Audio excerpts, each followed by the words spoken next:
It's the black guy in the corner, but they'd rather see a on the corner. They say I'm stealing Nick's clips like I'm stealing Nick's chick, not knowing that I hit him first week for the lick. I said, Nick, I could post here while you post there. Let's run the ads up, then let's meet up over there. Good evening, everybody. You're watching America First. My name is Nicholas J. Fuentes. We have a great show for you tonight. Very excited to be back here with you tonight on Friday. We have a lot to talk about tonight, lots to get into. Big show. Our featured story, we're talking all about the imminent second Iran war. That's it. I think we sealed our fate. It is going to happen any day now. And we'll be talking about the major developments at the United Nations Security Council today. And we've been talking a lot about Iran, of course, ever since the conclusion of the 14-day war back in June. And much of that discussion is centered around the snapback sanctions. Well, this afternoon, it was decided by the UN Security Council that the snapback sanctions from the original Iran nuclear deal, all the way back from 2015, they are going forward. The sanctions are snapping back, and that was triggered actually at the end of August, but it takes weeks for that to happen, and now the sanctions are going to come down this weekend. There was a vote today in the Security Council, last-ditch effort by Russia and China to try to prevent the sanctions from coming, but they failed. They did not receive enough votes on their resolution, and so the sanctions are coming down hard. That means weapons embargo. That means sanctions on key Iranian leaders. That means a complete ban on uranium enrichment and plutonium refinement. And what this represents is the end of the original Iranian nuclear deal, and maybe, potentially, all diplomacy with Iran about its nuclear program. Now, there's a lot of background and there's a lot to explain, but that is our featured story. We're going to get into all of it tonight. We'll work through all the details. We'll talk about the timeline. We'll talk about how we got here and what is going to happen next. I think very clearly the decision today at the Security Council to move forward with the sanctions, it makes a confrontation over their nuclear program, another one, far more likely. You know, we already got one back in June, and when that war finished, I told you guys, I said, this is not the end of this issue by a long shot. I said, we're going to see maybe before the end of the year, it's going to come back. And that's exactly what's happening here. So we'll go through all the details on it. If you're looking for the best analysis and information on this issue, we're going to cover all of it tonight. So that'll be our featured story. We're also going to talk tonight about the Prime Minister of Israel, Benjamin Netanyahu's speech today. Netanyahu spoke at the General Assembly this afternoon in New York, and it was an unbelievable image. Almost every other delegation at the United Nations got up and left when he started speaking. And I didn't actually get a list of the countries that didn't, but it was sparse. Almost every single country in the UN, when the Prime Minister of Israel got up to the dais to begin speaking, they got up and walked out in protest, a boycott over Israel's war in Gaza. What was really interesting about his speech, the content of the speech, you remember yesterday, Donald Trump in the Oval Office said he will not allow Israel to annex the West Bank and Gaza Strip. Well, today at the UN, Netanyahu seemed to be pushing back on that, and he said that he would not allow the global community to shove a Palestinian state down the throat of Israel. So I told you last night, this is a confrontation. This is a head-to-head, public, explicit confrontation between the President of the United States and the Prime Minister of Israel. And I said yesterday, the ball is in their court. The ball is in Israel's court. And it seems like we got a reply. Netanyahu directly addressed the effort by France, the UK, Canada, and other countries to recognize the Palestinian state earlier in the week. And he said, we will not allow it. And this is a follow-up on comments he made earlier in the week. He said that maybe Israel has to become like Sparta. Israel's becoming a complete pariah. They're becoming totally ostracized. And it seems like they're just doubling down. Netanyahu, with the backing of the whole country and the backing of the war cabinet and the Knesset, they're doubling down. They're going full speed ahead. They're fully sending it. They said they're just fully sending it and they're going in. So we'll talk all about that too. We'll talk about the speech. And we're also going to talk a little bit about some comments he made. It's just, they tell on themselves. He hosted a panel on the sidelines of the United Nations today with American social media influencers. And he literally said, we are fighting a war on social media to get people to support Israel. He said, and what are the two most important platforms? TikTok and X. He said, and just like we're fighting in Gaza, just like we're fighting in Lebanon, West Bank, Syria, Iraq, he said, we're also fighting on social media. Just like we're fighting using drones and modern weapons, he said, we're also fighting using the social platforms against anti-Semitism. He said, and the most important battlefield is TikTok and X. They're giving the game away. It's just... And it's amazing because you know how this goes. You try to have this conversation with normies to the extent that there even are normies anymore. I don't know how many normies are even left. It's like they're like an endangered species.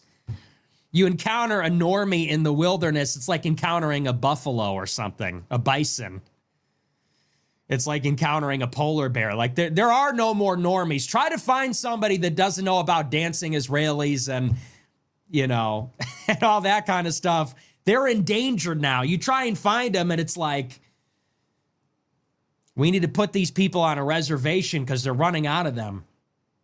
But to the extent that they still exist, you try to tell normies about this stuff or people that are totally brainwashed with pro-Israel propaganda, and you make these arguments, it's like, dude, they're not even hiding it. It's barely even a conspiracy theory. To the extent that you're trying to prove that they have this master plan, that they're hiding from everybody, they're doing it in plain sight. They're just not even hiding it. They're just telling you.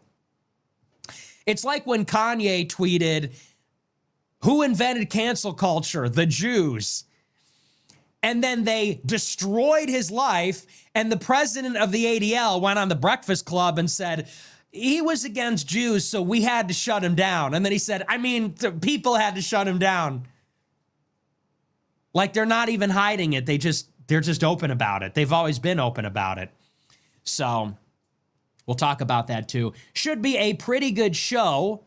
Casual Friday. Thank God it's Friday. We got a big week next week. Potentially a major collaboration on Monday of next week. So stay tuned. I may announce it this weekend, but we're going to do the show next week. Big collaboration on Monday night. And then next weekend, I got a lot of stuff lined up. I don't want to spoil any of it, but we got some major collaborations coming next weekend and into the following week. So if you think the generational run is running out of steam here, we are full steam ahead. We are no brakes on this train, 6 million miles per hour. A lot of big stuff planned, a lot of exciting things. So stay tuned next week. Before we get into the news, I want to remind you to smash the follow button on Rumble, smash a like button, leave a comment. Let me know what you think about the show. Tell me your thoughts. What else is new? Not much. I've been chilling.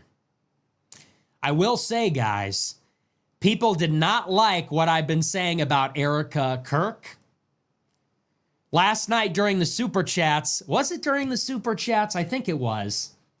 Somebody asked me about Charlie Kirk's widow, and I was really blunt and straight up with you about it. I get a weird feeling. I got a really bad feeling from her. It's just a vibe. But I don't like what I've been seeing from the organization ever since Charlie was murdered. And last night, somebody asked me about Erika, the widow, in the Super Chats. And last night I said, I'm getting this vibe from her that she's very fake. The 2 speeches she's given, the public appearances, I said, I really don't like how the whole organization, has been handling his death. It's gratuitous.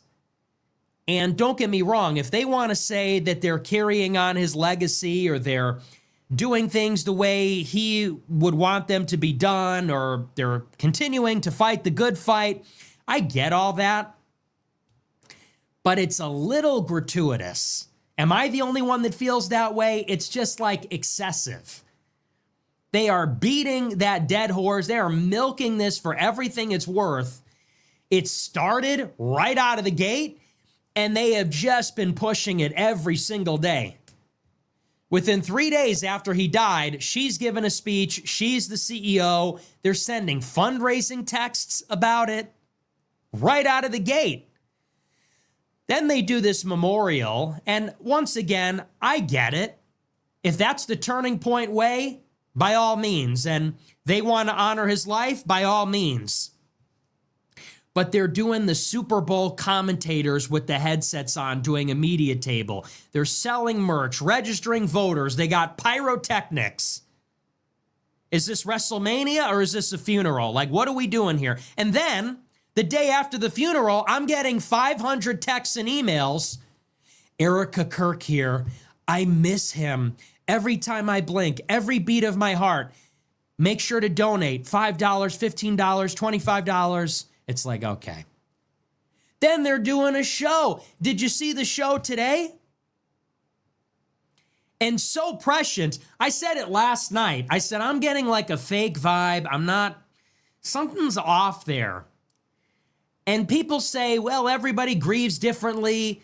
Yeah, I don't know how much mileage we can get out of that one anymore. Something's not right there.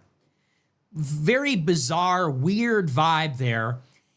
And did you see the show? Erika hosted the Charlie Kirk show this afternoon, and she's like, she looks like she's over the moon. She's happy as a clam. And again, who am I to judge? Everybody grieves differently. She's a very devout Christian. Some people say maybe that's just strength, that's resolve. I don't know.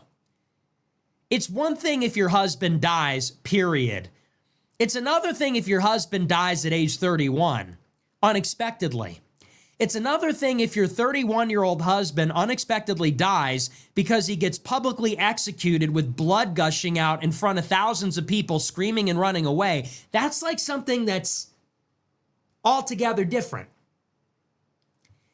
And I think they were pushing it when she filmed his dead body. I think they were pushing it when she took control of the organization 72 hours later. I think they were pushing it with the fireworks and the WWE Batista entrance when she gave the eulogy at his funeral. And then now she's hosting the show and she's saying, we have so much business. We have so much business, you can't believe it. We have unreleased content, and we're so excited about what Turning Point's going to do next. It's like, lady, didn't your husband just get his face blown off like 2 seconds ago? And not to be insensitive about it, but everyone's thinking it. No one wants to be the asshole. No one wants to say it. Everyone's thinking it. Everyone was thinking it when she gave the first speech. Everyone was definitely thinking it at the memorial. Nobody wants to say it because it's inappropriate. It's insensitive. I am the troll, right? So I'll be the one to say it. I think it's super inappropriate. I think it's inappropriate. I think it's weird. It's bizarre. Something is off there, and I don't like it. And I think even from a strategic point of view, they should reel that in a little bit. Even just maybe she's grieving differently. Hey, by all means, or not. Either way, even just out of self-interested reasons, I think they ought to reel it in a little bit because they're really pushing it. They had everybody going for a week or two, and the way that they are just milking it now, I think it's starting to turn people off. And I'm be honest, when Charlie Kirk was alive, he was a, let's say, partisan for the GOP. Fundraising machine, activist machine, friendly to all the donors, a coalition builder. Is that what we're calling it now? Like, that's what he was. Very good. He didn't deserve to die. And this endeared everybody to him and to Turning Point and to the GOP in some sense. But the way that they're cynically milking it now, how gratuitous and shameless it is. Once again, you want to do something, that's fine, but they are really just, it's shameless at this point. It is gratuitous. It is excessive. For their own sake, they better reel that in. And I'll be the first one to say, and I'm going to ask a basic question, another question everybody else is asking. This is a 30-something-year-old woman. What happened to being a traditional wife now? Now we got a girl boss running Turning Point. Am I the only one that sees the contradiction here? It's what Charlie would have wanted. Now a 30-some-year-old woman is going to be running the organization. That's not very biblical. That's not very traditional. And I think it's very cynical the way that she's being pushed into the center. And I said it last night, the reason they're doing that is because it's like atrocity propaganda. Who can ever criticize a grieving widow? She's a victim, you know? She's a victim of a horrible tragedy. And so that makes her beyond criticism. So they're pushing her in the middle of this. And I see people saying she should run for president now. And I think that's very sneaky. I think that's very sneaky. And I think it's kind of evil, actually, the way that they seem to be leveraging the tragedy to create this political breakout moment. That's what that feels like to me. This feels like it was either scripted, it's in the script, or they're taking advantage of the situation and they're making like a calculated political breakout moment for her and saying she's going to run for office or she's going to now lead Turning Point, and you can't say boo about it because she's the victim of a horrible tragedy. Well, you know, I'm not like other people. This is politics. I said it last night. Nobody would have anything to say about it if you were grieving with your two fatherless children at home, but you thrust yourself into the center of it after 3 days. That's a whole different story. And I don't like sneaky shit like that. I don't like when people take advantage of emotions. I don't like when political people take advantage of sentiment. I think it's very cynical. I think it's very calculated. I think it's devious. And I think they know what they're doing there. And they know you can't touch that because it's atrocity. Whenever there's an atrocity, we have to turn our brains off and pretend we're not thinking what we're thinking. And I don't like that. I think that's sneaky. So again, she wanted to go and be with her family that must be shaken and destroyed with the loss of its patriarch. That would be one thing. Why don't you take care of your kids? I know it's not my position to say that, but why don't you go and be with your kids now? Your kids don't have a father. The family's reeling.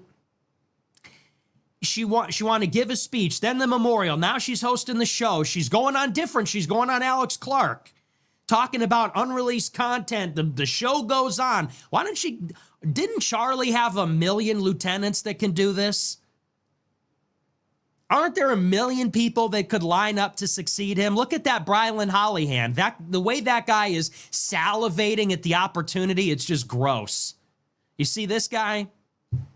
And there's 100 of them. There's 100, wannabe college Republican presidents, It is their dream to be the next Charlie Kirk. They are lining up to pick up the bloodstained microphone and take his place. Aren't there 2,000 people that could do that? Take care of your kids. Now we're going to get a girl boss, an untouchable girl boss that nobody can say anything about. I'll be the asshole and say it. Everyone's thinking that on some level. And the only people, and I'm going to say this is the last thing, and then we'll move on and get into the news. The only people that don't like to hear this, hate to say it this way, but it's suckers. It's women who are very emotional, women who are very empathetic and compassionate, and God bless women for that. I know a lot of women saw that speech and they were crying and they were emotional, and so women are buying this, and a lot of like sucker men. I saw a lot of people, that's really insensitive. How could you say that? Hey man, grow up. This is politics. You know, and it's really interesting how many red-pilled people, this is what they do.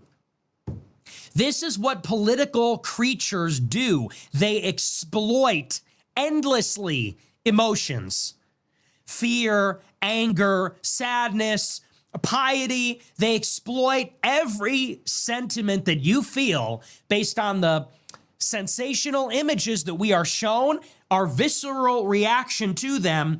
The politicians are masterful at exploiting that for their own end. And that is what we're witnessing. Just like when you see a school shooting, just like when you see a terrorist attack, just like when you see a high-profile crime, George Floyd, this is no different. In a certain sense, this is no different. And all those range of emotions that you felt, anger, fear, sadness, retribution, forgiveness, longing for communion, they're exploiting that too. They're exploiting that with the big speech. Perfect makeup, costume. I forgive him. Oh.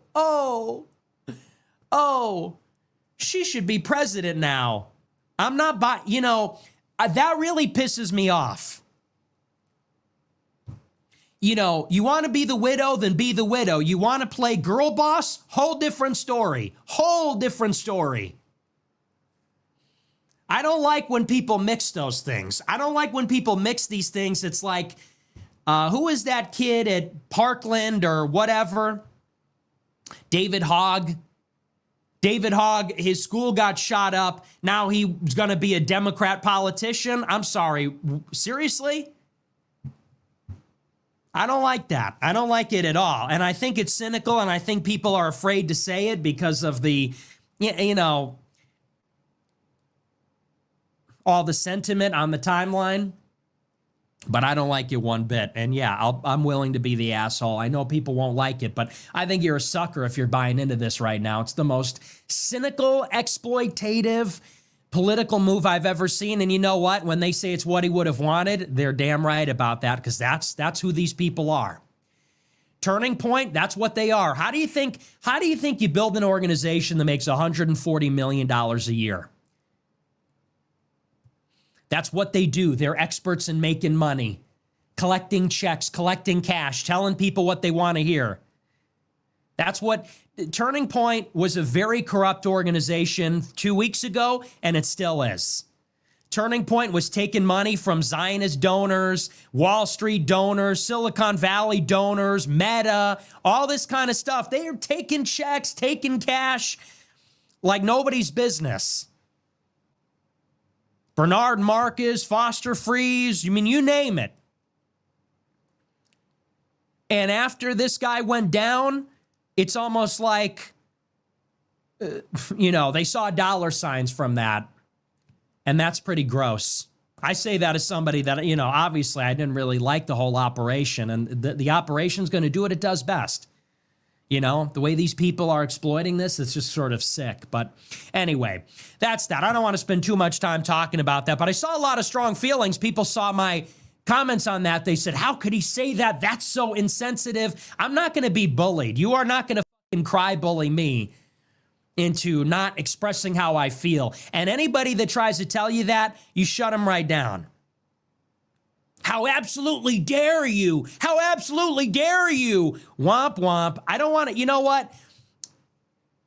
It's a horrible tragedy. It happened. It's sad. It's a shame. Now you want to be girl boss politician and you think you're above reproach? I don't think so.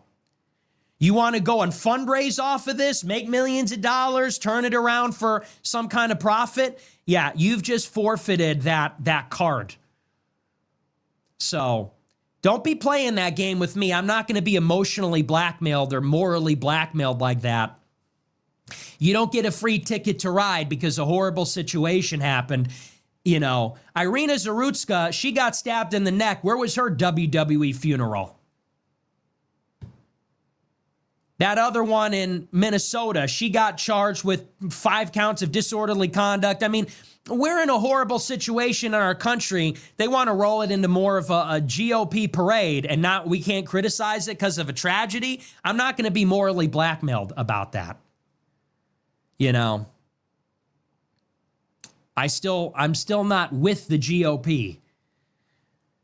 So, you know, and there's going to have to be a moment where we say what's up with that whole situation. But anyway, we're going to move on. We're going to get into the news here. Our big story tonight, the first thing I want to get into is totally shifting gears here. I want to talk about the snapback sanctions, which are going into effect against Iran this weekend. And we're going to work through the timeline. We'll talk about the details and everything that's happened. But first, we'll talk about the big development today. So, of course, the United Nations is in full swing in New York City this month.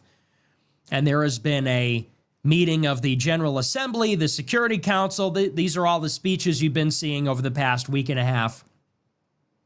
And today, a vote was held in the UN Security Council about a resolution from China and Russia, which would prevent the snapback sanctions against Iran from the Iranian nuclear deal from going into effect this weekend. That resolution failed to get enough votes. It did not pass. And so those snapback sanctions, as scheduled, are going to come down in just a couple of days. They'll be coming down on Sunday, local time in Iran. Now, I want to back it up, though, and talk about how we got here, and we'll talk about where all of this is going. The most important thing to understand about this timeline is understanding the 14-day war back in June, which, of course, everybody remembers. In the middle of June, just a few months ago, Israel launched a preemptive attack. That is how they characterized it, against Iran. They said it was preemptive in nature. And what does it mean when you launch a preemptive attack? It means you're trying to preempt an attack by that country. So Israel claimed that, of course, they initiated the aggression. They initiated the hostilities. Israel launched this unbelievable sneak attack against Iran out of nowhere. And it was heavy. They launched this sneak attack from inside Iran, launching a decapitation strike on Iran's government and military, attacking their air defenses, and then they came in heavy with wave after wave of airstrikes. So they cleared the way first by attacking the command and control center of Iran, cyber attack on their air defenses, missile and drone strikes from inside the country against Iran's air defenses. And once the coast was clear, the Israeli jets came in and they pounded Iran all day, all night, into the next day, attacking everything. Iran's nuclear facilities, its missile launch platforms, government and military facilities. And this went on for a couple of weeks. Now, it's important to understand, Israel started that war. They said that they were preempting an Iranian attack. They said that they had received intelligence that Iran was about to imminently attack Israel or might have developed the capability to attack Israel, so they had to move quickly. But when specifically did Israel launch this attack? There were two things. Now, in April, we're going to back it up a couple more months.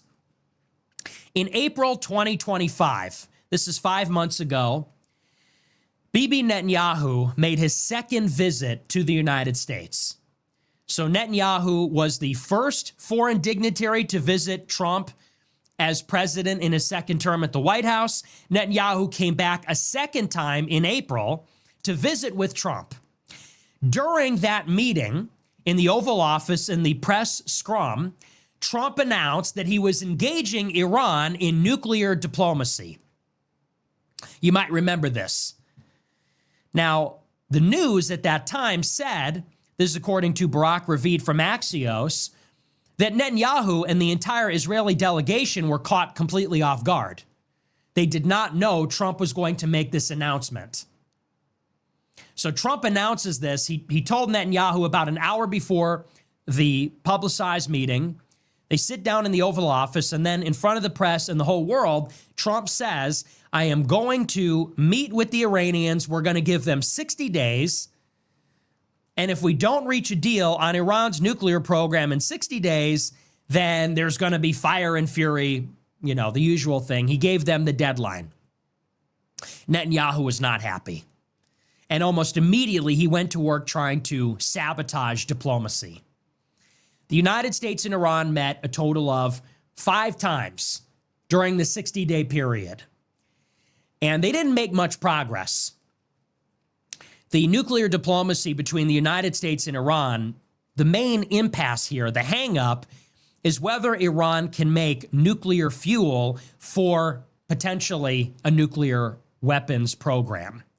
It's concerning the particular activity called enrichment, nuclear enrichment. This is a process where they take uranium and they enrich it to a high degree of purity, and then that is the fuel that they can use potentially for nuclear power, but they could also use it for a nuclear weapon. Iran wants the ability to enrich uranium. The United States and Israel say that that Iran cannot have that capability. They have to import the enriched material from other countries. And so anyway, this is not really an important detail, but this is the impasse in that negotiation.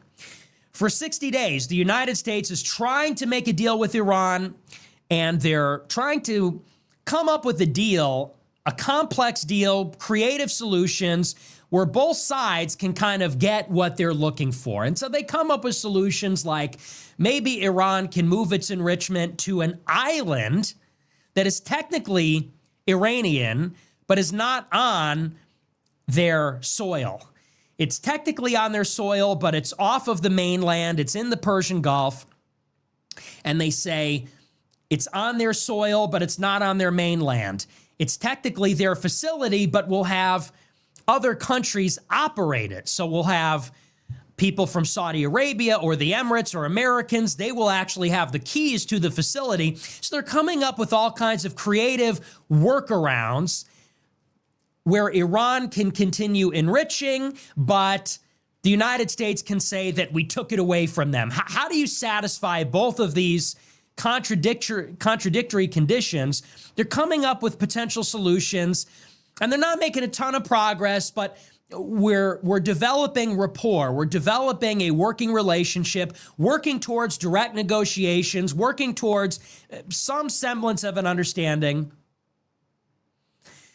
Now, it is towards the very end of the 60-day timeline in the beginning of June that the 3 European signatories on the original Iranian nuclear deal from 2015, they hold the meeting.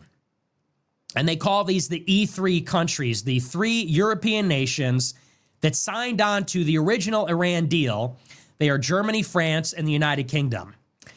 And during the meeting, this is in the middle of June, these countries get together to evaluate whether Iran is in compliance with the old Iranian nuclear deal, which is still in effect. And so they convene a meeting with the IAEA, which is tasked with administering the deal. And they produce a report that says that Iran is not in compliance with the deal. Iran is enriching without limit. Iran is using advanced centrifuges, sixth-generation centrifuges. Iran is enriching at Fordo, which is a facility that is deep underground. They're enriching to a much higher level of purity than is considered acceptable under the deal. So it's towards the end of the 60-day timeline, but still within the 60-day timeline, the 60-day deadline. The European countries and the IAEA evaluate whether Iran is still in compliance, and they determine that Iran is not in compliance with the deal. Now, the basis of the Iranian nuclear deal is effectively Iran agrees to limit their nuclear activity in exchange for sanctions relief. So long as Iran is complying with the deal, then all of these United Nations sanctions, weapons embargoes, asset freezing, other restrictions on their nuclear and even military activity, all of that is suspended. So when the three European countries determine that Iran is not holding up their end of the bargain, this is their determination. They say that Iran is not complying with the deal. They're not abiding by those nuclear restrictions. What must necessarily come next is heavy sanctions. They call this snapback sanctions, and it means what it sounds like, which is that how do we ensure that Iran is complying with the deal? If they're not, if we determine they're not abiding by the restrictions, then the sanctions snap back, meaning they immediately, quickly, all the sanctions that were there before, they come right back. And that is to ensure compliance. That's the enforcement mechanism of the deal. So Trump gives the 60-day timeline, and just a few days shy of the expiration of that deadline, the Europeans and the IAEA meet and they say Iran is not upholding their end of the bargain. That means necessarily the sanctions got to come down. The snapback sanctions have to come into effect. The same week, Israel launches their attack on Iran. And what does Israel do? They target Iran's nuclear facilities. They bomb Natanz, Fordo, Isfahan, but they also attack military facilities. They try to kill the Ayatollah. They attack government personnel. The war goes on for 14 days. Israel's bombing Iran. Iran is launching missiles at Israel. Of course, famously, the United States intervenes and drops bunker-busting bombs on Natanz and Fordo to destroy these underground nuclear facilities and bring an end to the conflict, so that the United States can say, we've eliminated Iran's ability to enrich uranium. Their centrifuges, which do the enrichment, are either inaccessible or they're rendered inoperable. We can declare victory and we can end the conflict. So the United States bombs Iran, and within 2 days, there's a ceasefire. Now, Iran then sends in their personnel to inspect the nuclear facilities. And they find that the facilities are badly damaged. They're not completely destroyed, but they're very badly damaged. They're inaccessible and inoperable. Some of the tunnels have been collapsed. The ventilation or electricity generation systems are offline, which damages the centrifuges. After the war, Iran expels all of the IAEA inspectors, obviously. Israel and America bomb Iran's nuclear facilities, and the international inspectors, which basically work with the United States and Israel, they want to come in and take a look at the damage. And Iran says, I don't think so. We're in a state, you did a sneak attack against us. The United States did a sneak attack against us. You say we're not in compliance with the deal, so you can get out of our country. They expel the IAEA inspectors. They turn off the cameras, which the IAEA used to monitor the facilities. And Iran says, we're done. This is in July. The Europeans get together and say, well, now we have a big problem. First of all, we never resolved the problem, which is that you're not in compliance with the deal. Now you're really not in compliance. They made this determination before the war. After the war, Iran doubles down. They kick out the inspectors, turn off the cameras. So the Europeans say, we want to try to restart negotiations, but in order to do that, you got to turn the cameras back on. You need to bring the inspectors back, and Iran is refusing. So the Europeans say, this is their leverage in July and August, they say if you bring inspectors back to look at the damaged nuclear facilities and survey how and to what extent they've been damaged, they say if you tell us the location of your enriched uranium, the actual stockpile of material, they say then we might not enforce the snapback sanctions. They said you have until the end of August. And Iran comes out and says, well, we're not going to do that. We're not going to let your inspectors back in. They're spying on us, and we can't trust you anyway. You lied to us. You attack our country. Why would we let international personnel back inside? So at the end of August, the Europeans, they follow through on the threat and they trigger the snapback sanctions. The sanctions take a month to go into effect. Now, here's the part that gets interesting. So the sanctions are triggered at the end of August. And again, it takes a full month for those to actually go into effect. So although there's a vote to trigger them in the final week of August, it's not until the end of September that they actually go into effect. So there's still time to negotiate. This is where it gets interesting. The Iranian government actually comes to an agreement with the IAEA last week. A couple of weeks ago, the Iranians meet with the IAEA, and they do come to an understanding. And this passes the Iranian National Security Council. It passes their legislature. It's approved of by the regime. And they now have a deal where the IAEA will be welcomed back into Iran, and they will be able to inspect Iran's nuclear facilities. Now, you would think Iran has agreed to the terms set out by the Europeans. So what should the Europeans do? The Europeans should stop the snapback sanctions from being enforced. Iran is going to let the inspectors come back in, so what would be the use of the sanctions? This happened all last week and the week before. Well, the Europeans decide we're going to put the snapback sanctions on anyway. Even though the Iranians came to the table and made a deal, the deal that the Europeans were asking for, the Europeans decide they're going to go forward with the sanctions anyway. And so the decision was made. The Iranians ripped up the deal to bring the IAEA back. They said, well, forget it then. If you're not going to stop the sanctions, then we're not going to let the inspectors come in. Today in the Security Council, there was a last-ditch effort by Russia and China. They put forward a resolution that said maybe we could delay the enforcement of the snapback sanctions by a few weeks and work out a deal. Because clearly Iran is willing to negotiate. They're talking about letting in inspectors, but the Europeans actually seem to be the ones that won't budge. So China and Russia intervene and say, well, maybe we could just get a little more time and make a deal. The Europeans say, nope. They said, Iran is not showing us a true willingness to negotiate. They're dragging their feet. They're stalling for time. So we're not going to do it. So by the end of this weekend, the sanctions are going to come into effect. Now, consider the big picture here, because we have to now zoom out and talk about what has been happening in Iran. Over the past couple of years, Israel has been waging a covert, clandestine sabotage operation inside of Iran.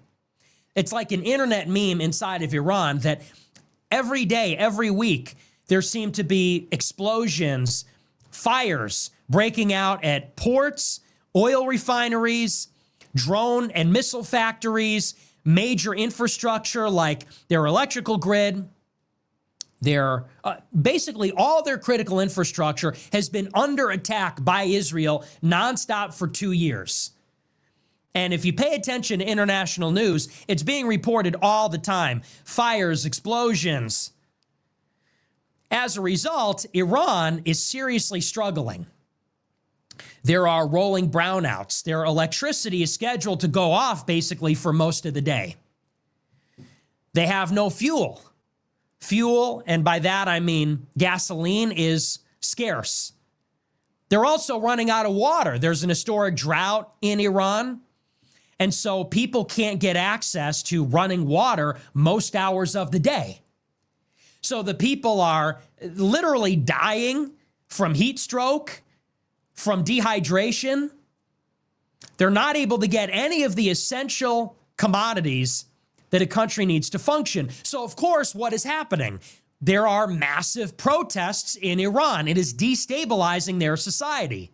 While Israel is bombing them, while America is bombing them, while Israel is sneaking inside their country with their intelligence service and attacking their critical infrastructure, their economy is not growing, their currency is weak, they lack basic resources. Now they have massive civil unrest. What is Israel's endgame here? Of course, Israel's endgame in this entire thing, and by that I mean their strategy going back 20 years and even further than that, their strategic objective is to overthrow the government of Iran. And you might have heard of this. This is a policy called regime change. We've done it against Saddam Hussein, against Muammar Gaddafi, against Bashar al-Assad, against Hosni Mubarak. But what is unique about Iran is that this is a country of 90 million people. It's a huge country with a huge military, major middle class, oil wealth. Unlike every other one of those countries, Iran is bigger than all of them, more powerful than all of them, richer than all of them. So in order to topple the government, this is a very difficult task. It's not so easy. That's why this has been like a multi-decade, multi-year, constant, sustained attack on the legitimacy of Iran's government, on the strength of its economy, on its oil and the countries that purchase its oil, on its proxies, on its military officials, on its domestic security forces. This is what they're trying to bring about. Now, what Iran said is that if the snapback sanctions come down on Iran, this is like an existential threat to their country. Their country is already weak. Their people are literally thirsty, like they don't have water. And now there's going to be more sanctions. How could it get any worse? So Iran says, well, look, if you put snapback sanctions back on our country, Iran says we are going to perceive that as an attack on Iran. That's an existential threat. The way that Iran said it will retaliate is that they will withdraw from the Non-Proliferation Treaty. The Non-Proliferation Treaty is signed by almost every country in the world, and it says basically that no country can have nuclear weapons. They're signing on against the proliferation of weapons of mass destruction, which means the acquisition of those weapons by every country in the world. So if Iran withdraws from that treaty, what they're effectively saying is we have a right to build a nuclear bomb. If you withdraw from the treaty that says nobody has a right to make a nuclear bomb, they're effectively gesturing to the world and saying we do have a right to build a nuclear bomb, and we have a right to do that to defend ourselves, to deter an attack from other countries, and it effectively implies that they either have a nuclear device or they're working towards one, or they'll begin working towards one. And this follows up from the utter and complete collapse of diplomacy. And you can see how this works over a period of 10 years. Iran makes a deal with the United States in 2015.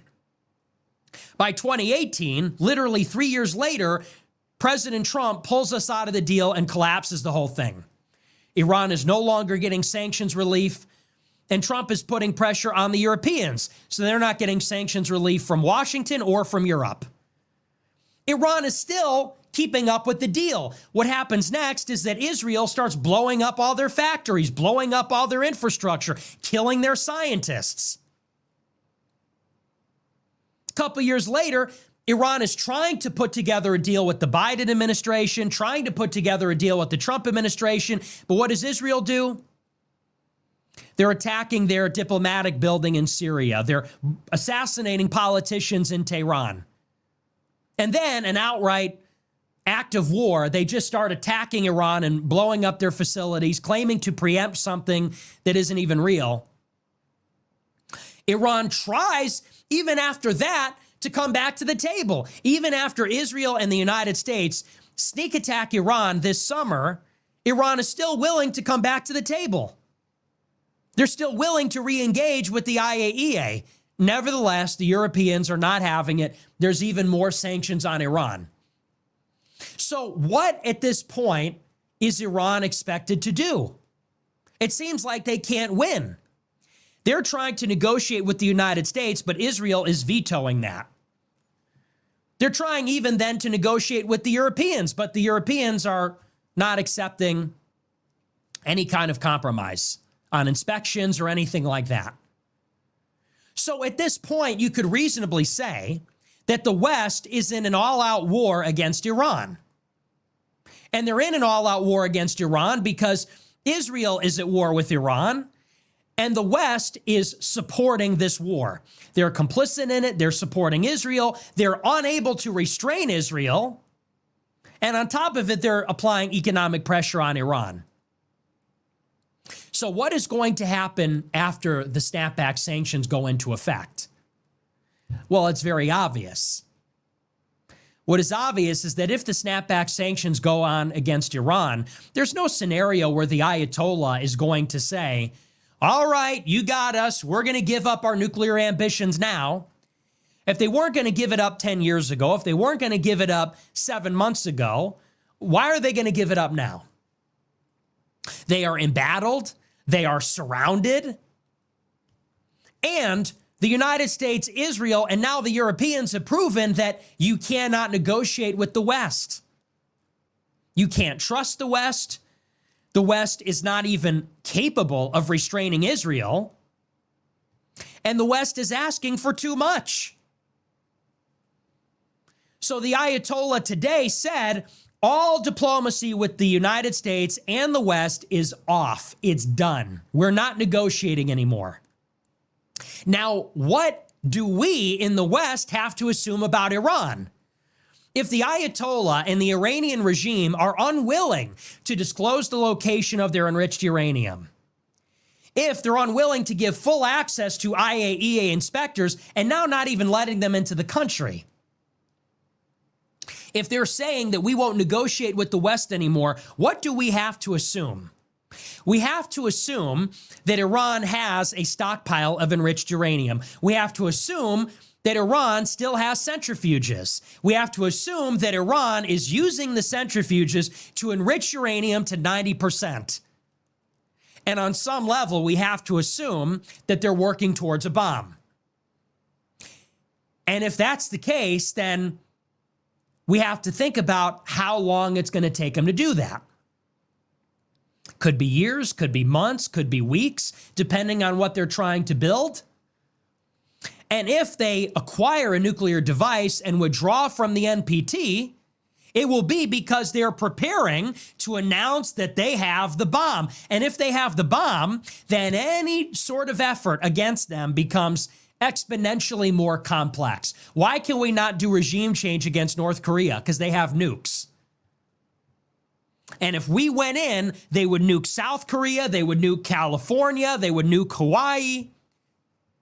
So they're like a porcupine. We hate them, we don't like them, we're putting sanctions on them, we've got missiles pointed at them, but we can do nothing to them and we can't piss them off. When you have nuclear weapons, you can't be bullied. That's why Iran has been hedging all this time. This is their ace up their sleeve. This is their checkmate move. That if pushed, if we keep putting pressure on them, eventually they will secretly and quietly and slowly acquire a device that makes it so that we cannot intervene against them without incurring a massive cost, without a nuclear bomb potentially being launched at an American base or at one of our allies or at Israel for that matter. Now, the reason I say we have to assume that is because this is what our military planners are saying. From a strategic point of view, this is what we must assume. This is what Israel is thinking. This is what Israel's telling the world. Israel is telling the world, like, look, we bombed Iran. They are scared. Israel tried to kill their supreme leader. Israel killed half of the Revolutionary Guard. Israel bombed Iran thousands of times, bombed their missiles, and Iran knows they could do it. So what is Iran doing? They're preparing for the next attack. They're preparing for the next war. And they know that the missiles are use it or lose it. If they don't use the missiles, Israel's going to take them out. Iran knows they might not survive the next war. What happens the next time Israel strikes? Will the Ayatollah survive? Will the Revolutionary Guard survive?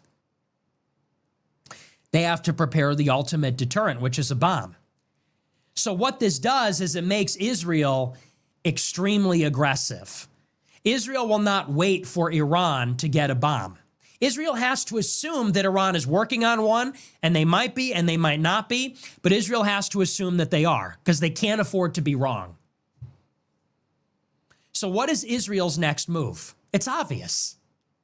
If diplomacy is finished, if Iran is fortifying their previously undisclosed nuclear facility south of Natanz, if we cannot verify that the United States and Israel destroyed all their centrifuges and all their enriched uranium, Israel's next move is they're going to attack Iran again. Israel will not let Iran rearm itself with Russian fighter jets and air defenses. They will not let Iran regroup and fortify its country. They will not let Iran enrich more uranium or take their existing stockpile and enrich it further. They won't let Iran work on a nuclear device. So once you work out all these strategic reactions, once you work out the strategic thinking on the part of both countries, the assumptions they're making, the rhetoric, the positions which are being entrenched, like Iran is dug in. They're not giving up enrichment. They're not telling the world where their material is. And the West is dug in. We're not going to let them have enrichment. Once you work all this out, you realize a second Iranian war, it's not a possibility. It's not likely. It is inevitable. A second Iran war is inevitable. Israel will attack Iran again. They are mutually suspicious of one another, and they're both expecting a preemptive attack from the other. Iran, if I'm saying it, if I know it, Iran knows it. So Iran is getting ready for the next Israeli attack. Maybe they're getting ready to preempt that. And Israel knows that Iran knows that Israel's coming. So Israel might anticipate that Iran will launch a preemptive strike against them. Israel might launch an attack to preempt that. So both sides, that nothing here has been resolved. That's the point. The impasse, which is at the center of the negotiations before, going back 10 years, which is whether Iran can enrich, that has never been resolved. It wasn't resolved in 15, 18, 19. It wasn't resolved in 23 when Biden was trying to get Iran back to the table. It wasn't resolved in June after the 14-day war. It's still not resolved. And in this interwar period, this is what we will call it in the future. In the future, we will say this is the period of Israel and Iran war. And we'll say this is the interim period between the first and the second phases of the war. And in this interim period, the headline is that Iran dug in. Iran dug in, they expelled the inspectors, the snapback sanctions came back, and Iran canceled all diplomacy. And when I say that, I'm not blaming them. I'm saying this is the buildup. And when diplomacy became impossible, war became inevitable. Iran refused the demands of the West. The West refused to negotiate. Diplomacy stopped. War becomes inevitable. And that's clearly where this is headed. Literally like any day. I would bet you a lot that that's what is going to happen next. Just like it was before.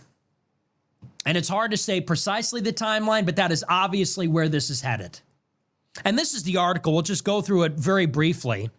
It says, quote, a last-minute attempt to delay snapback sanctions against Iran failed at the UN Security Council on Friday after Tehran did not convince enough nations that it had scaled back its nuclear program. The resolution, led by China and Russia, sought to delay the automatic reimposition of the sanctions for 6 months, but the measure received only 4 votes in the 15-member council. The sanctions go into effect early on Sunday in Iran. They include an embargo on conventional arms sales, restrictions on ballistic missile tests, asset freezes on key individuals involved in Iran's nuclear and missile programs, financial and banking restrictions, and bans on uranium enrichment or reprocessing. At the Security Council meeting in New York, European leaders said that while intensive diplomatic efforts had been made in recent days to get Iran to compromise, they did not believe that Iranian leaders were making concrete commitments. And why would they? Why would they? The big story out of all of this is that Israel has sabotaged diplomacy. They have made it impossible because they do not want peace. We had a deal with Iran. Think about how much has been lost here. In 2015, under the Obama administration, we brought together every relevant party. Think of this. In 2015, it was Russia, China, Germany, France, the UK, the United States, and Iran all made a deal. Is it even imaginable in today's climate that Russia and China, as well as the West, would agree on imposing restrictions on Iran? But they made it happen. And the deal was that if Iran accepted restrictions on their program, that we would not sanction them. And Iran was in compliance with the deal. This is what the Jewish-controlled media will never tell you. Iran has been in compliance with the deal for 10 years. Every single year, the IAEA has to verify whether they are in compliance, and they have been in compliance.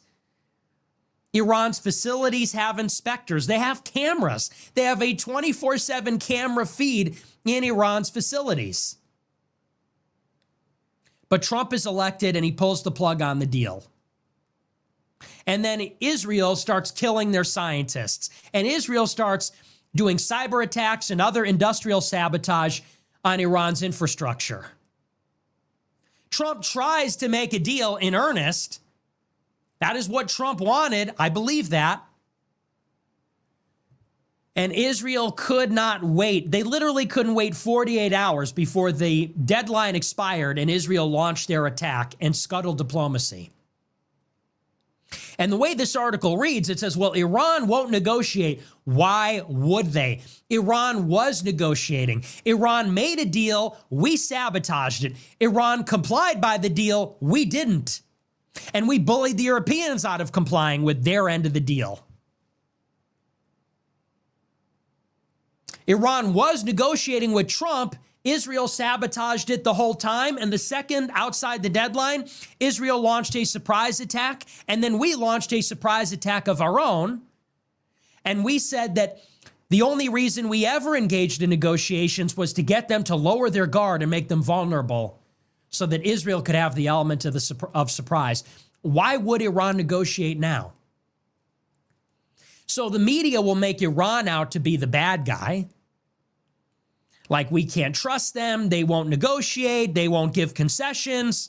But that ignores over 10 years of Israel deliberately sabotaging diplomacy between the United States and Iran because they don't want Iran to integrate into the region. There's a scenario where Iran has nuclear enrichment, uranium enrichment, and we're allies. We have a normalized relationship with Iran. And they have a peaceful program, and we have assurances that it's peaceful, and they integrate into the region, and they have confidence that we're not going to invade them. But that is not what Israel wants. What Israel wants is for the Iranian regime to be destroyed. And the reason they want that is because they want to control the Middle East. And they're going to get it. They're going to bring us to war against Iran. They're going to get their regime changed. They're still hell-bent on that as of 2 weeks ago, when Rubio and Huckabee went out to Israel a couple days after Charlie Kirk was murdered. The Israelis told them, we still want regime change. And that's what they're going to get. So that's where this is headed. It's very ominous. We'll see how Iran responds. The sanctions come into effect on Sunday. We'll see next week. The big question is, will Iran make good on their threat, which is to pull out of the NPT? Because if they do, all hell is going to break loose. If Iran pulls out of the NPT, you're going to see things go from 0 to 60 very quickly. So we'll see if they decide to go all in. But that's that. I do want to move on. We'll talk briefly about Netanyahu's speech to the UN, and we'll take a look at the super chats. Our other story tonight is about Bibi Netanyahu's address this afternoon, also at the United Nations at the General Assembly. And what was notable about the speech, I'm sure you saw the picture, virtually every delegate at the UN got up and walked out of the room when Netanyahu took to the dais and began his speech. And the image is like freaky. It's Netanyahu speaking to a completely empty room. Do you realize the significance of this? In our lifetime, Israel has become a complete pariah. In like 2 years, Netanyahu is going to enter the halls of history alongside like Hitler, Milosevic, Saddam Hussein, Gaddafi. It's like that level. In the same way that Gaddafi was talking about going door to door, killing people, in the same way that Saddam Hussein was invading all his neighbors and gassing everybody, the prime minister of Israel is being seen as like a bloodthirsty, genocidal dictator, and rightly so. That is what pariah status looks like. That is what complete ostracism looks like.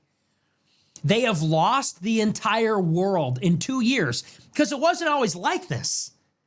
You go back to 2015, and Netanyahu gave a speech when the Iranian nuclear deal was being negotiated, and he gave a speech to a packed house showing his diagram of how Iran is 90% of the way to a nuclear bomb. That was 10 years ago. I've never seen anything like that. The whole world got up and turned their back to him and walked out. Because that is how the world sees Israel. That is what complete diplomatic isolation looks like. They've lost everybody. They've lost everyone in Latin America, everyone in Africa, Russia and China, everyone in Europe, everyone in the Middle East, even Egypt. The Egyptian government had a document this week. They described Israel as an enemy. They even they've lost everybody. And Netanyahu gets up and gives a speech defiantly. And the message is, we will not let the world cram a Palestinian state down our throat. In other words, even if the whole world wants them to stop murdering in Gaza, even if the whole world does not want them to erase Palestine from the map, they're going to do it anyway. This is a story from the New York Times. It says, quote, Prime Minister Netanyahu of Israel ruled out calls for a Palestinian state during a combative speech at the UN on Friday, saying the recognition of Palestine by more than 150 countries was disgraceful and vowing to finish the job against Hamas in the war in the Gaza Strip. He said, quote, Israel will not allow you to shove a terror state down our throats. He said accepting an independent Palestine would be national suicide for Israel and that it would be a mark of shame for the countries that supported it, a group that includes the vast majority of the UN membership. The U.S. is the sole member of the UN Security Council that has not recognized Palestine. Think about that. Mr. Netanyahu's speech was the first at Friday's session of the annual meeting of the General Assembly, and many delegates and leaders either had not arrived, were boycotting, or walked out when he took the podium. The image of the Israeli prime minister speaking to a hall where much of the applause came from his own delegation seemed to underline the fears by some Israelis that the country is heading toward pariah status. I think you're already there, actually. Mr. Netanyahu's tone throughout his speech, which lasted around 40 minutes, was defiant. He said Israel would continue to hunt down its enemies, describing them as part of a network led by Iran. He recounted the attacks that Israel led against its enemies in Iran, Lebanon, and Yemen over the past year. Now, there's a very important point to understand about this, because this is truly remarkable and notable that Israel has lost everybody. There's a few points to be made here. A lot of people think that this is a Netanyahu problem.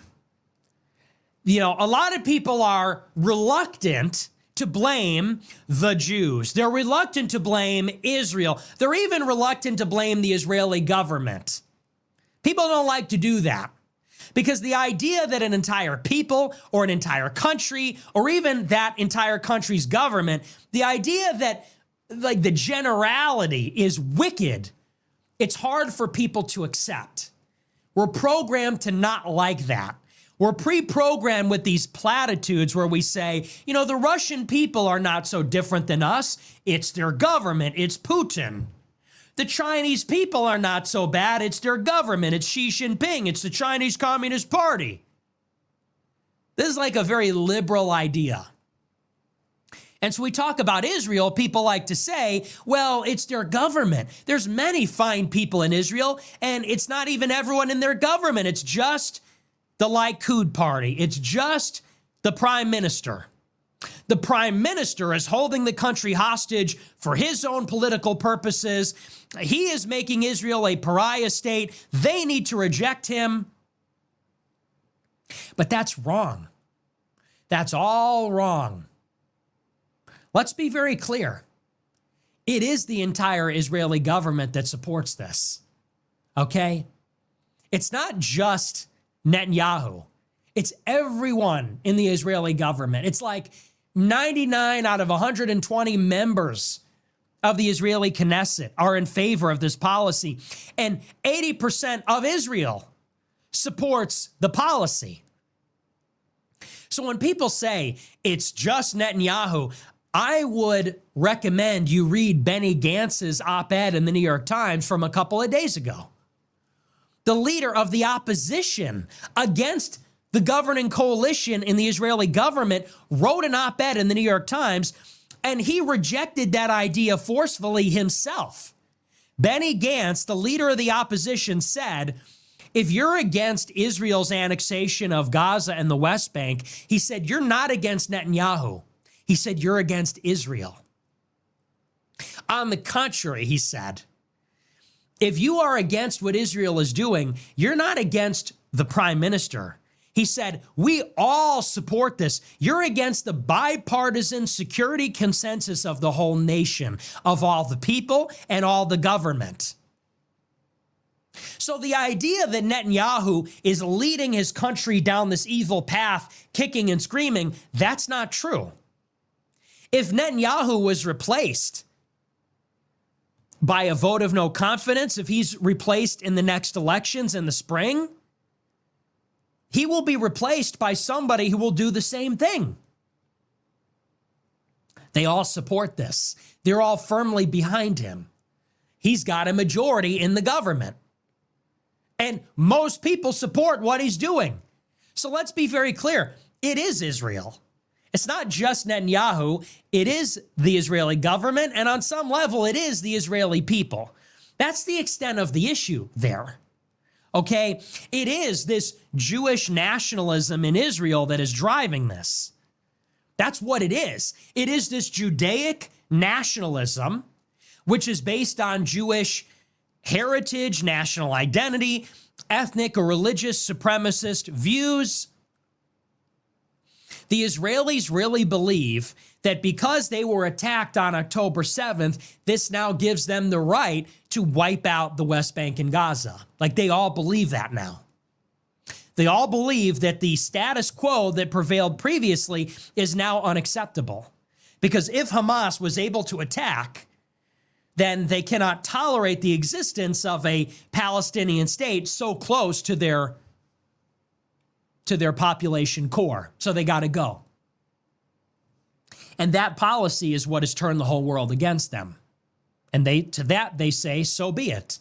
To that they say, we will pursue autarky. We will go at it alone. They say, Netanyahu said this last week, he said, we will become a Sparta-like country that the whole world is against, and we will withstand the pressure from the whole world. They'll do it at any cost. Here's the second point about this. Understand that we are attached at the hip with Israel. If Israel is headed towards pariah status, they're dragging us with them. Think about the moment that we are in.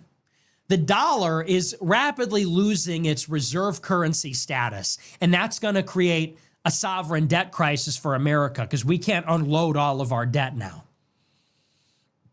We are in an inflection point where the world is going from unipolar to multipolar. And we're fighting for hegemony. We're fighting for supremacy in Latin America, for trade and market share. We're fighting in the Pacific to contain China. We're fighting in Europe and the Middle East, in Africa. Everywhere in the world, it's become part of a chessboard for this long-term strategic competition between the U.S. and China and Russia. And we need allies now more than ever as a country. In order for us to maintain hegemony from a strategic point of view, we want to attract countries like Saudi Arabia, Egypt, Ethiopia, Turkey, Brazil, South Africa, let's say, India. It's not helping that we are being dragged into isolation by Israel. It's not helping that the whole world hates Israel and all the world's governments are against Israel, and we are having to fight Israel's battles. We're having to prevent the world from sanctioning Israel, from kicking Israel out of its other organizations, from boycotting Israel. What is the benefit, actually? They're doing things that we don't even support. Like, they're going against our strategy in the Middle East, and our support for that is alienating us from the entire world. So make that one make sense. We pay for policies we don't even like, which we support, and our support for those policies that we hate, that we're paying for, but supporting anyway, is alienating us from the entire world and making us lose position relative to our strategic competitors.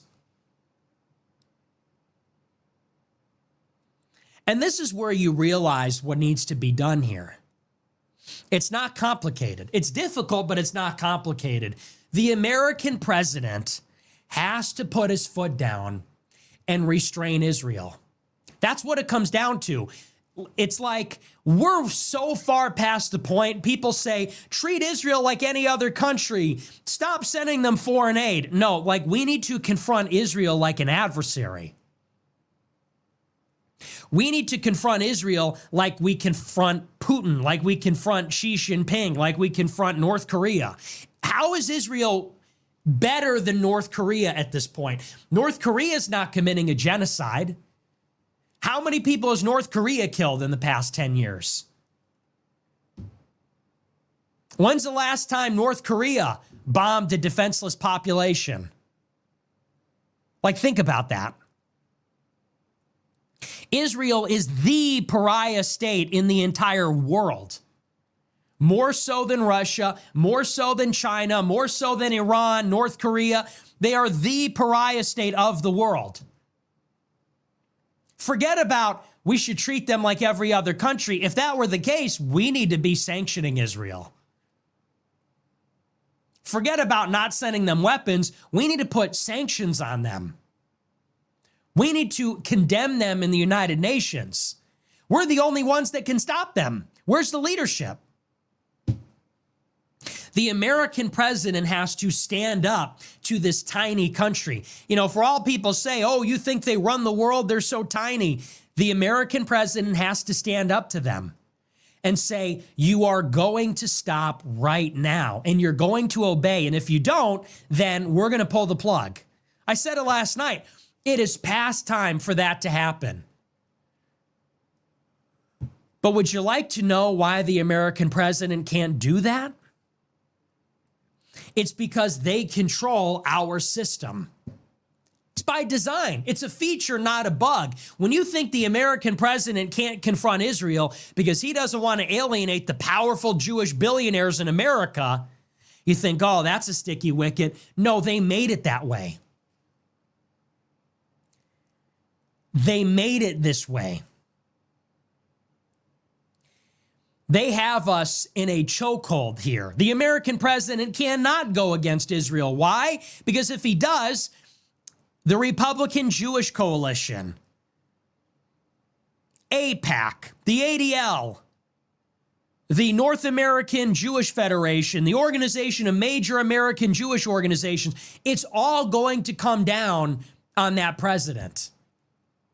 Wall Street, BlackRock, Hollywood, LA, mainstream media, it's all coming down on the president and its party. That's exactly what happened to Biden. You know what happened to the last president that tried to restrain Israel? Biden was unwilling to support their war, and look at what they did to him. They traded him out for Trump. That's exactly what happened. The other reason that we can do nothing is because Israel itself has a nuclear arsenal. So if Israel ever felt that it was in peril or imperiled by the United States, they would use their nuclear weapons on us and on the Middle East. It's nuclear blackmail. They are blackmailing the entire world with nuclear weapons. If they were ever under threat of being destroyed, they would nuke the country attacking them. If they did that, they know the whole world would condemn them. So what would they do then? They would nuke every other nuclear country. Who's going to trigger the nuclear war? Israel.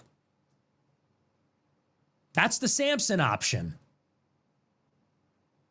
This is a problem many decades in the making. And at some point, America's going to have to confront it. We have a Jewish problem. And the Jewish problem is that this country has nuclear weapons and they control our system. They have infiltrated our system. They're billionaires, they're intelligence. They have infiltrated our system, our political system completely. And if we ever started to reverse that, they would use assassinations, targeted violence, divide and conquer. And in the end, if we survived all that, they got nuclear bombs. That's the reality. That is the security reality of planet Earth right now. Nobody wants to admit it, but that's what's going on. Now, you could say that Russia's our adversary, China's our adversary. Here's the difference. They don't control our system. Russia and China can be confronted and condemned and negotiated with because they don't control our system. The Jews control our system, and they have a nuclear power in the Middle East. That's what makes it unique. So at some point, someone is going to have to name the problem, confront the problem. People talk about the Jews are afraid. Dude, we're afraid. People say Jewish students are afraid to go to classes. Dude, the world is afraid. Palestinians are afraid. Palestinians are afraid because they're getting bombed every day. Lebanon is afraid because they're getting bombed every day. Iran is afraid because they're getting assassinated all the time. American presidents are afraid because they're getting threatened and assassinated all the time. Jews are afraid. We are afraid.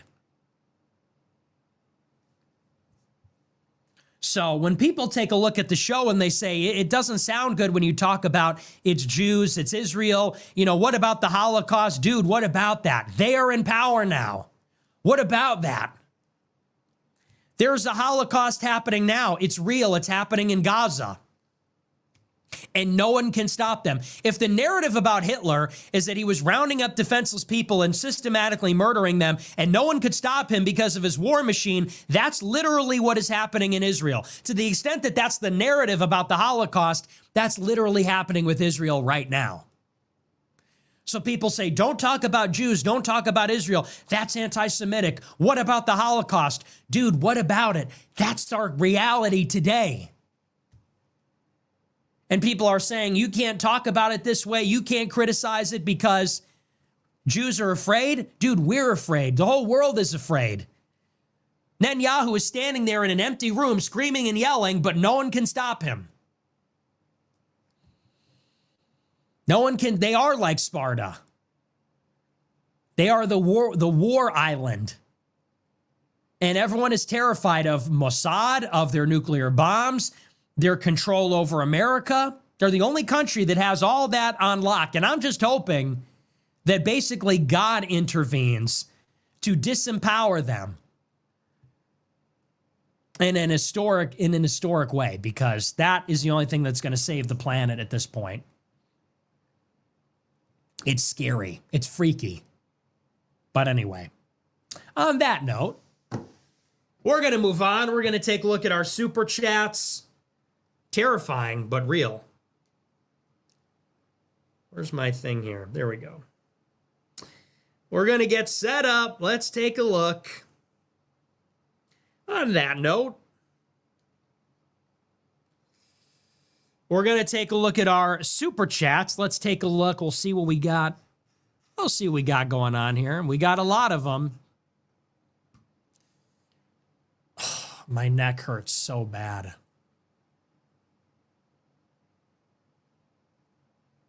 All right, let's see. Hats Flying sent $20. Erika is a feminist who needs to get out of the limelight. I find it ridiculous that normie cons portray her as some base-trad wife who is destroying feminism. Erika Kirk's entire life is a product of feminism. She is a poster girl for feminism. 100%. Totally agree. I'm sick of the feminism. That's exactly what that is. You know, female CEO, female like matriarch or whatever. People are saying she's going to bring the girls into politics. We don't want girls in politics. You know, we want girls to take care of their families. So, yeah, it is utterly ridiculous. Soft Pockety Boy sent. All right, let's get right to it. We're doing something a little bit different today. And we're going to get right to the notes. And we're going to start off with the combo around Charlie Kirk and Erika Kirk. And this is a tough one.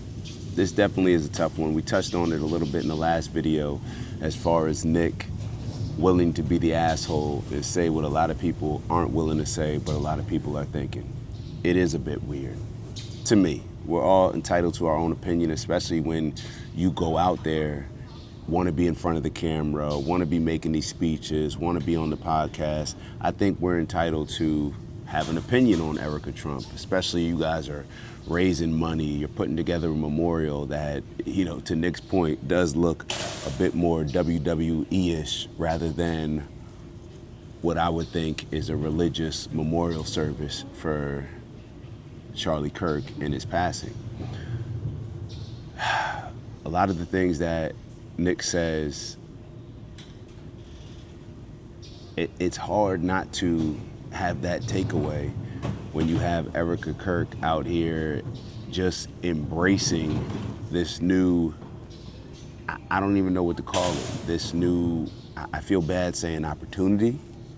I'm not trying to say that she's an opportunist, even though a lot of the things that I end up saying, that may be your takeaway, but it does come across a bit weird.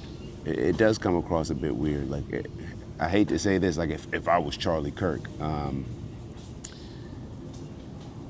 it's like, damn, you know, everything from the traditional wife, the traditional woman, it seems like a lot of women hide behind that tradition, especially when they're with a successful person like Charlie, who's obviously bringing in a lot of money.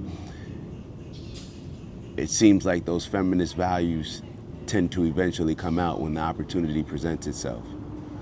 You know, from giving the speeches to up there on stage with Trump, everything just seemed phony. And it's like, is this what politics has become on one hand? And then on the other, it just makes it like everybody that's responded to this situation, think about the main people that have responded to it.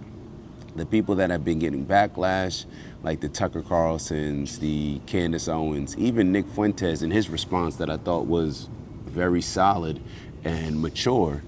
You know, he's getting a lot of backlash where, you know, you got Officer Tatum jumping out the window, calling him and Dave Smith and the devil, because up until Charlie Kirk's passing, he says Nick Fuentes was talking about him. Yeah, they were opposition. Like, what are you talking about? But when somebody passes away, clearly you can have some dignity and decency and not look at it from a standpoint of, this is still my op. Like, Charlie can't go back and forth with him anymore. So, whatever. But then you have people on the other side. You got the Bibi Netanyahus who just seem to just want to take advantage of the situation, the chaos, the passing of Charlie Kirk, and use it to his advantage, where he wants to control the narrative and make it seem like Charlie Kirk was supporting any and everything that Bibi Netanyahu and Israel did. Then you have, you know, Trump, and even the whole memorial. When you look at the memorial service, it's like Erika Kirk was the only person from their family that spoke, the only personal friend. Like, I'm sorry, Stephen Miller, it doesn't seem like Stephen Miller, it's a memorial service for Charlie Kirk when Stephen Miller gets up there. It seems like, oh, this is a political rally. And if it's true, and I should have verified this, but I'll take Nick's word for it, that they were signing people up at the, you know, for voting registration. You're looking for funds. You're trying to raise funds. It's like, damn, do you have to try to capitalize on every single opportunity? And when you look at who's running the show, or who I would think would have the final say-so in all this, wouldn't it be Erika Kirk? So are we surprised that she herself is looking to capitalize on the opportunity when you see what Turning Point USA is doing? It's like, and this is what happens. People think that they can make adjustments, and maybe this is an entirely different situation and scenario that I'm talking about, but a lot of times in politics, people think that they can compromise their way to the top. They can compromise their way to raising the amount of money that they need to raise in order to get the power and position and leverage that they need to get the position, right? That's what they convince us. Like, hey, I got to do these things, but once I get in power, then I'm going to go back to the good-hearted, moral person, morally sound person that I was, which made me want to get into politics in the first place. It doesn't work like that. We see this all the time in politics, in the workplace, where you compromise your way to a position, and then it's like you have to compromise even more to stay there. So how does this relate to what I'm seeing with Erika Kirk and Charlie's passing? It's like like Nick said, you don't get to a point where you're making $140 million and you're not capitalizing on any and every opportunity to make money. And that's the same mindset that it seems like she took into his passing. And it does come up, you know, what would Nick want? Well, I mean, what would Nick want? What would Charlie want in this situation, or how would Charlie handle it? Just because that's how Charlie would handle it, especially, you know, if Charlie was alive giving advice about something, doesn't mean that that's the right thing to do. I mean, doesn't it say in the Bible that the lust for money is the root of all evil? What type of demonstration could illustrate the lust for money more than perhaps what we're seeing with the fundraising efforts, the memorial service, and even Erika Kirk's actions afterwards? Is there anything that illustrates that more? So I don't know what everybody's personal takeaway from this situation is, but when you're out in the public and putting yourself out there in the public, then you're gonna get judged. You know, there's different situations where people's husbands, you know, have passed and they're not out there, and maybe that's just a personality standpoint. I was talking to Maya yesterday, and she referenced Nipsey Hussle. You know, Nipsey and his passing, and how Lauren London doesn't behave at all, you know, like how Erika Kirk is behaving. Now, not to say that, hey, everybody has to behave like Lauren London, be quiet, more out of the scene. But this is definitely out there to a point where I think it's perfectly fine for us to critique it, question it, challenge it, because what may be happening is everybody around her is just capitalizing off of the financial gains that they'll receive after Charlie's passing. So they don't say anything because it's in their personal interest, they feel. So maybe it is on the rest of us to say something. So I have no problem with Nick speaking on these things. I don't think that anybody's buying this. You know, Nick said that most women are buying it. I don't even think the women are buying it. I'll be honest, because the people I spoke to, the ladies I spoke to, they're the ones that pointed it out to me first. Maya was the first person to point it out to me, saying like, yo, look at how, you know, she's all hugged up on Trump afterwards. It just seemed like real fake and phony. Now, like I said, I don't think any women are buying into it, but I think a whole bunch of women are acting like they're buying into it or rationalizing it, especially the feminist-natured women out here, because they know that if were in that situation, they would be doing the same thing. So they want to rationalize and validate her actions based on their own personal interest and how they would move in that situation. So that's my takeaway on that.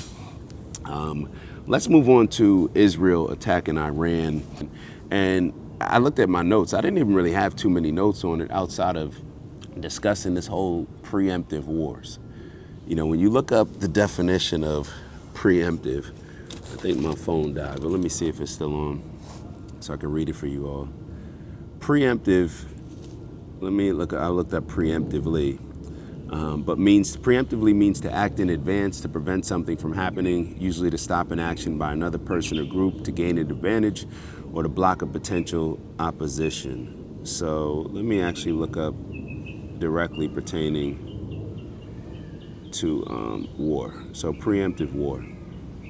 It says a preemptive, no, not warning, war. Preemptive war is a military strategy of launching a first strike against an adversary to prevent an imminent, unavoidable attack, often justified by the belief that delaying action would result in greater harm or that striking first offers a strategic advantage. Well, yeah, I guess it would. What's up, big bro? I guess it would create a strategic advantage. This action is distinct from preventive war, which involves attacking a potential future threat that is not yet imminent but is believed to be growing. So preemptive, a military strategy of launching a first strike, all right, we got that, to prevent an imminent, unavoidable attack. It leaves too much judgment in the hands of man. It leaves too much judgment in the hands of man to violate God's commandments.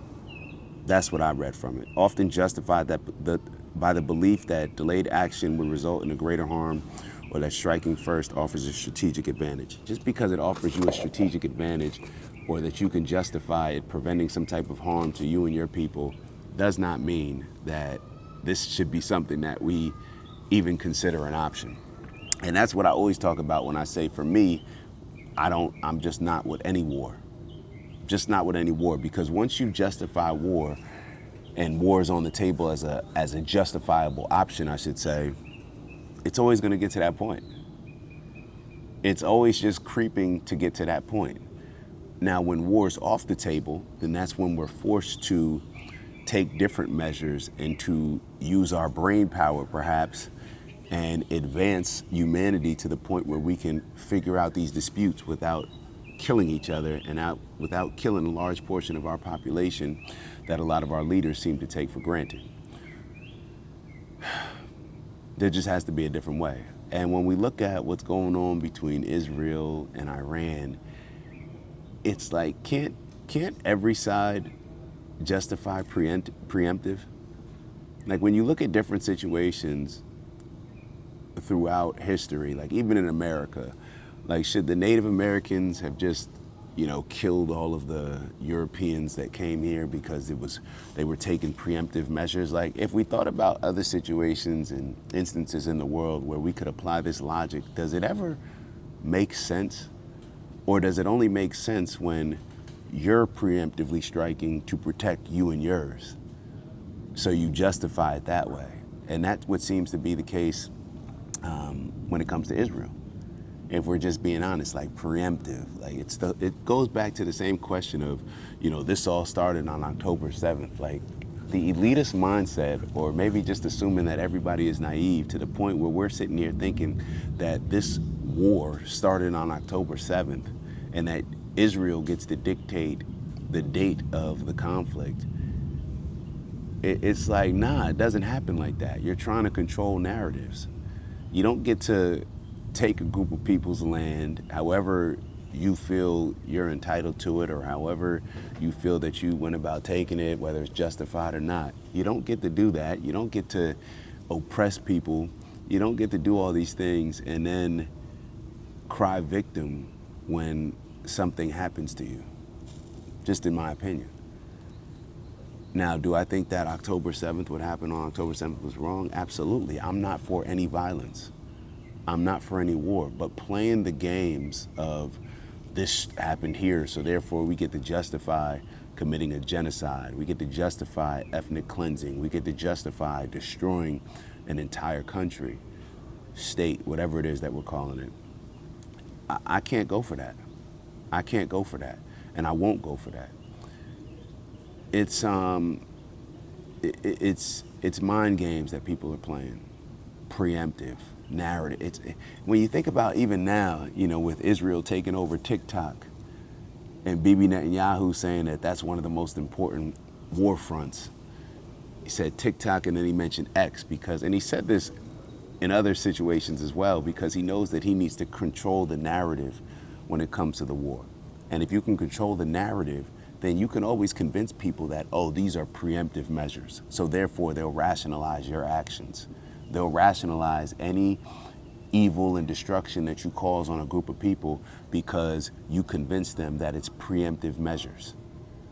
This is insane how we think. It's insane how we've allowed Bibi Netanyahu, Israel, and a whole bunch of other colonizers perhaps to get away with this type of mindset. It's crazy. Like, what do we think this is going to end up leading to? Like, why do we justify this? Do we only justify this because we're the ones with the upper hand? If we weren't the ones with the upper hand, if we weren't the ones controlling the narrative, if we weren't the ones with the biggest army behind us, would we still keep this type of energy? That's my question. That's my question. Like, it's all fun when the rabbit, what does it say? What's that saying? It's not fun when the rabbit's got the gun. Like, it's all cool to believe in this preemptive stuff when you have the advantage, when you can control the narrative and you got the bigger guns and you got the military. But energy, I don't think would be the same, and especially the energy of the people that condone this, are complicit with this, the people that don't say anything, the people that rationalize it. I think that energy would be a bit different if you were on the other side of that fence, if you were on the other side of that fight. So that's my thoughts on it. Bibi, I didn't actually see the people walk out of the UN speech. I may have saw a small clip, but I didn't actually see the entire thing. I did see part of Bibi's speech where he's talking about the people that they got rid of, and I mean, it just came across as very arrogant, not necessarily reading the room, and him actually, every time I hear Bibi speak, I hear him as somebody who really believes that they are a member of the chosen class of people, that they feel like they're better than everybody. When I hear Bibi speak, that's what comes across, because it's so entitled, it's so like, it's like, do you think I'm stupid? Do you think that I'm actually like entertaining the things that you're saying and sitting there and processing it and saying, you know what, Bibi and Israel are right? I don't know. It's like the entire world can point out, like, all right, y'all took it too far. It's been too far, but now it's to the point where we're all gonna speak out on it. It doesn't even matter to him. It's like that narcissistic mindset where you just flip that into saying, well, even if the rest of the world is saying that we're wrong, no, they're wrong, and we're not going to be bullied and intimidated. It's like everything reverts back to that victimhood mentality. Everything goes back to that. And that's the only thing that could justify you literally committing a genocide on a group of people and then using the genocide that was committed on your group of people with the Holocaust to rationalize the genocide that you're committing. It's like everything, or a lot of things around the Jewish culture are built around never forgetting, right? Never forgetting. They tried to kill us, we're still here, never forget, right? But if that's on your mind, then perhaps some of that empathy should be extended to the people that you're committing a genocide against. I don't know. Maybe I'm the one that's crazy. Who knows? I think Nick finished off by saying, just hoping that God interferes because it's the only thing that can save the planet. Oh no, actually, that was a convo that I was having with my Lyft driver. I don't think Nick said that, but I know that was a convo that I was having with my Lyft driver where we got in the car and he just randomly started talking to me about, well, it's not random because it's something that's violating God's commandments and it should be spoken about. It should be the top discussion overall in the world when you see something like that happening. I understand, especially when it comes to America with our support and with the UN going on right now, it should be the topic of discussion. But what my driver said was, he's just hoping that God interferes because it's the only thing that can save the planet. I agree. But where I would take it a bit further is to say, God can interfere through all of us. We're all godly beings, right?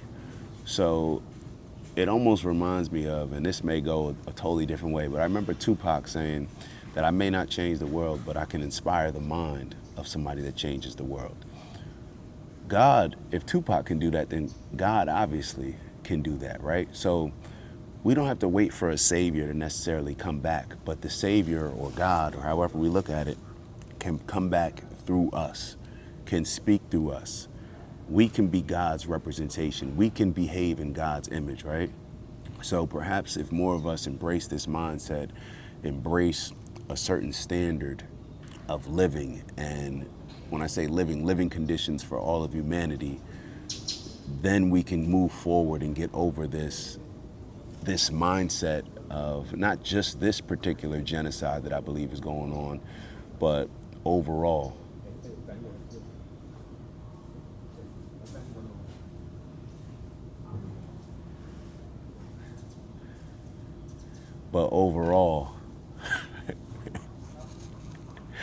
This mindset that accepts violence, accepts war, accepts violating God's perhaps most important commandment and justifying it with religion in a lot of those times. So that's all I'll leave y'all with. I'm sure we could talk about these things for days. It's the same situations, the same stories that we end up talking about. And perhaps that's just even more reason why we just got to continue to lock in, continue to put out our opinion on these things, to remind our brothers and sisters in humanity that we have certain standards that we have to abide by. And I always like to go back to highlighting the fact that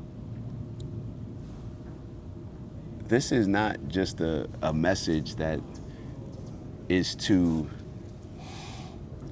wag the finger at Israel or wag the finger at Bibi Netanyahu. It may end up doing that, but it's for a reason to say, like, just like when your brother and sister, when they go off course, when they're bugging, when they're tripping, y'all got to bring it back. So we got to figure this out. Y'all clearly, your mindset's a little off right now, in my opinion, but y'all are our brothers and sisters in humanity as well. And it takes everybody locked in, buying into this greater piece of us living in harmony as humanity. So I'll leave y'all with that. Once again, appreciate y'all for always tapping in, showing love, and just continuing to support us. We're gonna keep the content coming, and we'll see you on the next video. Have a good one.